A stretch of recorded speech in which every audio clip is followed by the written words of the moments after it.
Hey, good morning, church. I pray all is well with everyone this Friday morning as we continue our study through Psalms.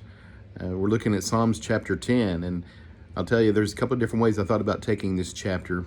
And I'm going to try to go through this without getting too political, but there's some stuff in here that just kind of jumped out to me about things that are even going on inside our nation. There's often been a question asked, why do bad things happen to good people? Somebody that's serving the Lord and doing all they can for the kingdom, and all of a sudden bad things just seem to always find them. Bad situations, bad events. But then there's also the flip side of that, of why do good things happen to bad people, where it seems like the wicked people seem to prosper. And why does God allow that to happen? Well, that's kind of what is going on here in chapter 10. You start with verse number 1.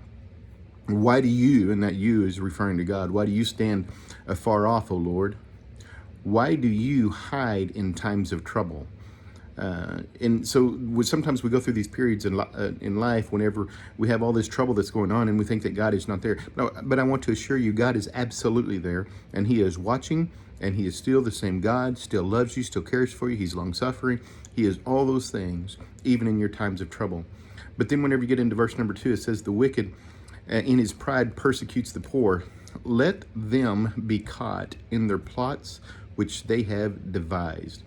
Folks, whenever I read that line right there, let them be caught in the plots in which they've devised, I literally did think about our nation and the things that are going on. And there are people that are plotting for evil against our nation. And I wanted to pray that same prayer. Let them be caught in their plots which they devised. It goes through this kind of long list of things that these bad people or evil people do and the way that they spread lies.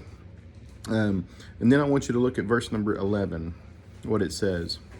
Because I think this is where a lot of people live. In fact, I'm afraid that there's even Christians that live in this spot. He has said in his heart, God has forgotten. He hides his face. He will never see. These wicked people think that God will not see. And whenever I said that Christians sometimes believe this, I think that Christians that continue in sin, that allow sin to just stay inside their life, I think that they think that God is forgotten. God is not going to forget that. You think that He is hiding from you, and that's just the opposite.